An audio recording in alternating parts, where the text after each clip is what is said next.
है कि अब लगभग हर नए दिन की शुरुआत किसी न किसी आग की खबर से हो रही है। कभी दिल्ली का होटल, कभी गाजियाबाद की हाईराइज सोसाइटी, कभी किसी अस्पताल में आग, कभी किसी फैक्ट्री में धुएं का गुबार और अब नोएडा के प्रतिष्ठित आईवी काउंटी सोसाइटी। सवाल सिर्फ एक आग का नहीं, सवाल यह है कि आखिर हमारे देश में आग की घटनाएं इतनी तेजी से क्यों बढ़ रही हैं? क्या भारत के शहर आसमान को छूती इमारतें तो बना रहे हैं, लेकिन उन इमारतों में रहने वाले लोगों की सुरक्षा जमीन पर ही छूट गई है? क्या करोड़ों रुपए की हाईराइज सोसाइटियां केवल दिखावे की चमक है? और सबसे बड़ा सवाल, आखिर क्यों हर रोज हर नए दिन की शुरुआत आग की किसी न किसी नई खबर से हो रही है? क्यों हर सुबह किसी न किसी शहर के धुएं से गुबार उठ रहे हैं और ऐसी तस्वीरें क्यों सामने आ रही है? नमस्कार, मैं हूं आपके साथ संजीवनी और आप देख रहे हैं भारत न्यूज 360 टीवी। आज हम बात करेंगे नोएडा की उस भीषण आग की जिसने केवल एक फ्लैट को नहीं जलाया, बल्कि हाईराइज बिल्डिंगों की सुरक्षा व्यवस्था, फायर सेफ्टी सिस्टम और प्रशासनिक तैयारियों पर भी कई गंभीर सवाल खड़े। ये घटना हुई उत्तर प्रदेश के गौतम बुद्ध नगर जिले के नोएडा सेक्टर 64 स्थित मशहूर IVY कंट्री सोसाइटी में, जहां शुक्रवार सुबह लगभग 8 बजे अचानक 28 मंजिला टावर के 12वें फ्लोर पर स्थित एक फ्लैट में आग लगी। प्रारंभिक जानकारी के अनुसार आग AC में हुए शॉर्ट सर्किट से शुरू हुई, लेकिन कुछ ही मिनटों में स्थिति इतनी भयावह हो गई कि फ्लैट की खिड़कियों से आग की ऊंची लपटें निकलने लगी। काले धुएं का विशाल गुबार पूरे इलाके में दिखने लग गया। सोसाइटी के लोग अपने घरों से बाहर निकलने लगे। बच्चे, महिलाएं और बुजुर्गों में अफरा तफरी तक मच गई। लोगों को समझ नहीं आ रहा था कि आखिर हम इस स्थिति में क्या करें। लेकिन इसके बाद जो हुआ उसने सबसे बड़ा सवाल खड़ा कर दिया। स्थानीय लोगों का दावा है कि मौके पर पहुंची दमकल विभाग की गाड़ियां आग बुझाने की कोशिश तो कर रही थी, लेकिन उनके उपकरणों से निकलने वाले पानी की जो बौछार थी वो केवल 6ठी या 7वीं मंजिल तक ही पहुंच गई। अब जरा सोचिए, आग 12वीं मंजिल पर लगी है और पानी 6वीं मंजिल तक पहुंच रहा था। तो आखिर बाकी मंजिलों तक आग बुझाने का इंतजाम कैसे किया जा रहा था? क्या हमारी फायर ब्रिगेड की तैयारी इतनी ऊंची इमारतों के लिए पर्याप्त नहीं है? क्या नोएडा जैसे विकसित शहर में भी अग्निशमन विभाग के पास ऐसे संस्थानों की कमी है? क्या हाईराइज बिल्डिंगों की संख्या बढ़ तो गई है, लेकिन कोई इंतजाम नहीं है? लेकिन फायर सेफ्टी इंफ्रास्ट्रक्चर उसी गति से विकसित नहीं हुआ जैसे होना चाहिए था। ये वही सवाल है जो अब हर नागरिक पूछ रहा है। आग लगातार फैलती गई। प्रत्यक्षदर्शियों के अनुसार आग 12वीं मंजिल से ऊपर की ओर बढ़ते हुए 16वीं मंजिल तक प्रभाव डालती है। कई फ्लैटों तक बाहर की दीवारें भी काली पड़ गई। वीडियो में साफ दिखाई दे रहा है कि आग कितनी भयावह थी। हालांकि इसी दौरान सोसाइटी के इंटरनल फायर सेफ्टी सिस्टम ने महत्वपूर्ण भूमिका भी निभाई। सोसाइटी के मौजूद आंतरिक अग्निशमन उपकरणों की मदद से दमकल विभाग को राहत मिली। हाइड्रोलिक क्रेन भी मौके पर लगाई गई। दमकल कर्मी लगातार प्रयास करते रहे और अंत में आग पर काबू पा लिया गया। इस पूरे ऑपरेशन के दौरान सबसे राहत की बात यह थी कि किसी प्रकार की कोई जनहानि नहीं हुई। पुलिस और फायर सर्विस की टीमों ने इमारत को खाली कराया। फंसे हुए लोगों को सुरक्षित बाहर निकाला गया। अब आपको सुनाते हैं CFO गौतम बुद्ध नगर श्री प्रदीप कुमार ने क्या कहा। देखिए, सबसे पहले हमें लगभग 7 बजे के करीब जो 75 में काउंटी ग्रुप, वहाँ पे 12वें तल्ले पे आग लगने की सूचना प्राप्त हुई है। क्योंकि आग जो है बड़ी बता रहे थे और लोग फंसने की सूचना प्राप्त भी बता रहे थे। तत्काल प्रभाव से हमारी वहाँ पे 5 से 6 गाड़ियाँ हमने वहाँ पे के लिए रवाना की। हाइड्रोलिक प्लेटफॉर्म रवाना की है, आर्कुलेटिंग वाटर रवाना की है। वहाँ पे बिल्डिंग में लगे फायर फाइटिंग सिस्टम से हमारी गाड़ियों का पाइप और गाड़ियाँ वहाँ पे इंगेज नहीं हुई है। वहाँ पे हमारे कर्मचारी ऊपर गए हैं। BSET का इस्तेमाल करते हुए, ब्रीदिंग अपरेटस का इस्तेमाल करते हुए हमारे बहादुर कर्मचारी अंदर गए हैं। वहाँ 2 फ्लैट जले हैं। आग जो संभवतः AC और पूजा दोनों में से एक से लगी है और वहाँ पे अंदर जाके हमारे जो है कर्मचारियों ने आग बुझा दिया है। उसमें कोई भी जनहानि नहीं, कोई भी इंजरी नहीं हुई है और 2 फ्लैट उसमें 1204, 1203 जले हैं और आग को पूर्णतः बुझा दिया है। CFO गौतम बुद्ध नगर प्रदीप कुमार के अनुसार सूचना मिलते ही स्थानीय पुलिस और फायर सर्विस यूनिट तत्काल मौके पर पहुंची। फायर सर्विस यूनिट ने घर के अंदर फंसे पति पत्नी और उनके बच्चों को सुरक्षित बाहर निकाला।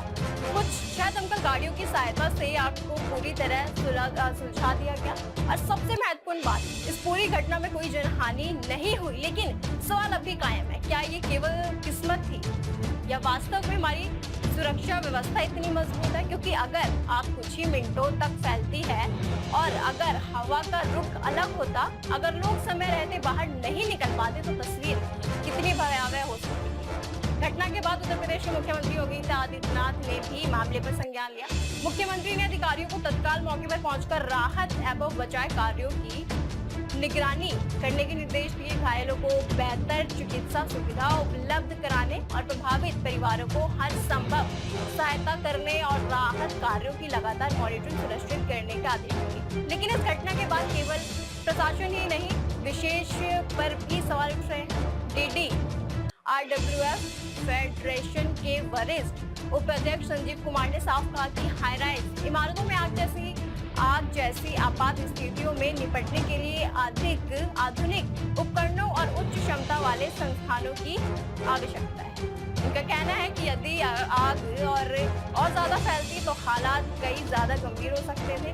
अब जरा इस पूरी तस्वीर का दूसरा पहलू भी देखिए। जिस दिन IVY कंट्री में ये बड़ी आग लगी, उसी दिन नोएडा के सेक्टर 62 में भी आग लगने की खबर सामने आई। शर्मा मार्केट स्थित एक फास्ट फूड दुकान में फ्रिज का कंप्रेसर फट गया और देखते ही देखते दुकान आग की चपेट में आ गई।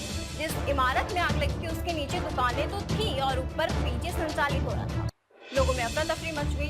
दमकल विभाग की 2 गाड़ियां मौके पर भी पहुंची। पीजी में रहने वाले लोगों को सुरक्षित बाहर निकाला गया। आग बुझाने का अभियान भी चलाया गया। अब इसी बीच आपको सुनाते हैं सेक्टर 62 में लगी आग मामले में CFO प्रदीप कुमार ने क्या कहा।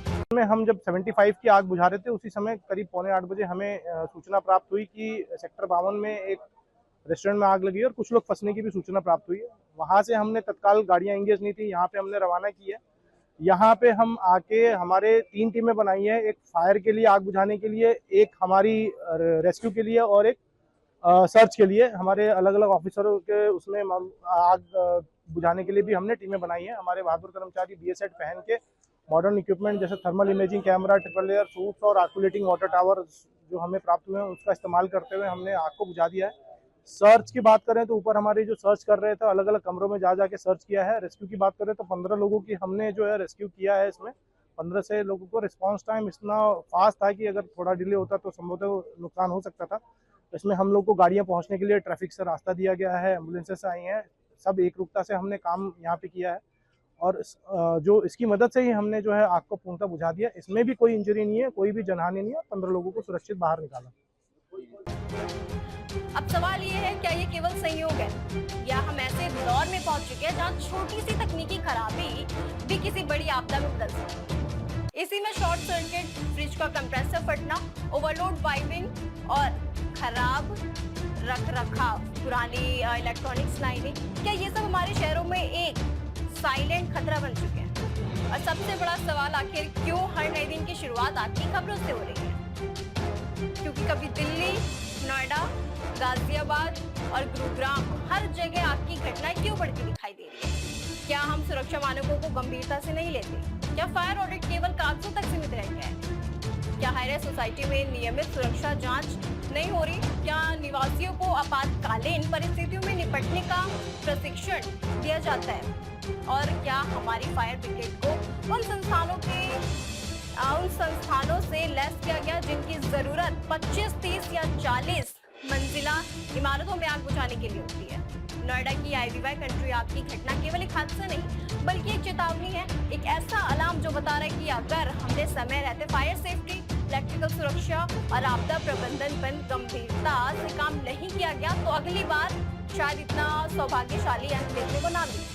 फिलहाल जांच जारी है, आग लगने की स्ट्रिक्ट कारणों की पड़ताल भी जारी है, लेकिन इस घटना ने एक बार फिर पूरे देश को ये सोचने पर मजबूर कर दिया है कि क्या हमारी ऊंची इमारतें वास्तव में सुरक्षित है या हम केवल किस्मत के भरोसे जी रहे हैं? क्योंकि हर बार हादसे के बाद जांच बैठती है, रिपोर्ट तैयार होती है, निर्देश भी जारी किए जाते हैं, लेकिन कुछ ही दिन बाद फिर किसी न किसी नए शहर से आग की एक और भयावह तस्वीर देखने को मिलती है। और यही वजह है कि नोएडा की ये घटना सिर्फ एक सोसाइटी में लगी आग की नहीं है, ये देश के तेजी से बढ़ते शहरीकरण, हाईराइज संस्कृति और फायर सेफ्टी सिस्टम की वास्तविक स्थिति पर खड़ा सवाल है। और शायद अब समय आ गया है कि हम केवल आग बुझाने की बात ना करें बल्कि ये पूछे कि आखिर आग लगने की घटनाएं लगातार क्यों बढ़ रही हैं?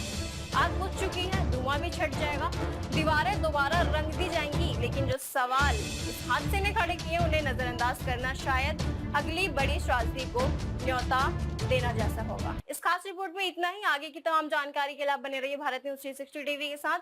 सच का सफर हर दिल तक।